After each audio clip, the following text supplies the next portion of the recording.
درنو کتونکو تیمورشاه کمال را سره ناست دی، پر څنګ یې عبدالمالک قلمیار دی. نو شاعران چې سره یو ځای سي بیا کله بیچی نسي ولاړېدی، دا رنګه بې شعر هم نسي ولاړېدل. نو کمال صاحب ته زه بلنه ورکوم احمد چې ته یو دوه درې شعره راته ووایه. جان مننه شهزاد صاحب. وهمه د دشمن قام ته دعا نسي کولی، له وهمه د دشمن قام ته دعا نسي کولی، له وهمه د دشمن قام ته دعا نسي کولی، پښتونه پر خپل لاش باندې ژړا نسي کولی. ډېر الله ډېر دا بیا ووایه. له وهمه د دشمن قام ته دعا نسي کولی، پښتونه پر خپل لاش باندې ژړا نسي کولی.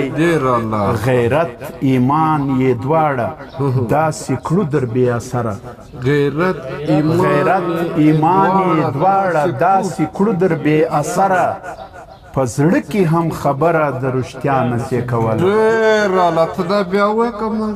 غیرت ایمان یې دواړه داسې کړو در بې اثره، ډېر اعلی. غیرت ایمان یې دواړه داسې کړو در بې اثره، په زړه کې هم خبره د رښتیا نسي کولی. ډېر اعلی، ډېر اعلی. دا ورځ در باندې خامخا راځي ای مولا جانه، دا ورځ در باندې خامخا راځي ای مولا جانه، پر هیچا به جرأت بیا د فتوا نسي کولی. ډېر اعلی، ته دا بیا ووایه. دا ورځ در باندې خامخا راځي ای مولا جانه، دا ورځ در باندې خامخا راځي ای مولا جانه، پر هیچا به جرأت بیا د فتوا نسي کولی. یاره کمال دې په وکړي.